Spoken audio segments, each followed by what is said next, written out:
playoff, SMU was very deserving of their spot. They just weren't fit for their spot. And I think that's a misconception that a lot of people are getting wrong. I see people all over the place saying, oh, this team was undeserving. This team did not deserve to be in the playoff. They lost 38-10. This team did not deserve to be in that bracket pool whatsoever.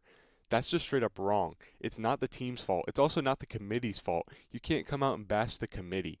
When a team performs the way they do, 11-2 all throughout the season, one of those losses being in the conference title and the other loss being to a team at the time that was ranked like 12th by 3 points, they have a solid resume. They deserve to be in that playoff. It's not their fault. They don't make the schedules. They don't determine who they play. They don't do anything of that nature.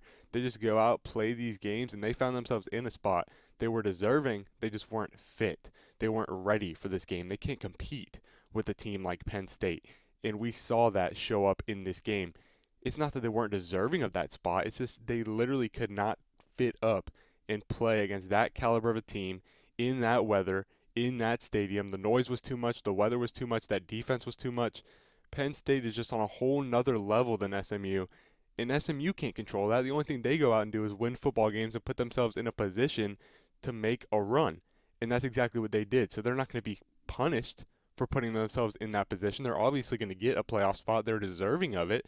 They're just not fit for it. They weren't ready to play this caliber of a game, and that's, again, not their fault. It's also not the committee's fault. You cannot bash the committee for a team doing exactly what they need to do to earn themselves a postseason bid according to the rules and then not give them the bid. That wouldn't be fair to the committee. That wouldn't be fair to SMU. That wouldn't be fair to SMU fans. That wouldn't be fair to anyone. We already saw this type of controversy. Expanding to 12 is exactly what everyone wanted to avoid, that controversy. Now you want to bring it back in? No. SMU was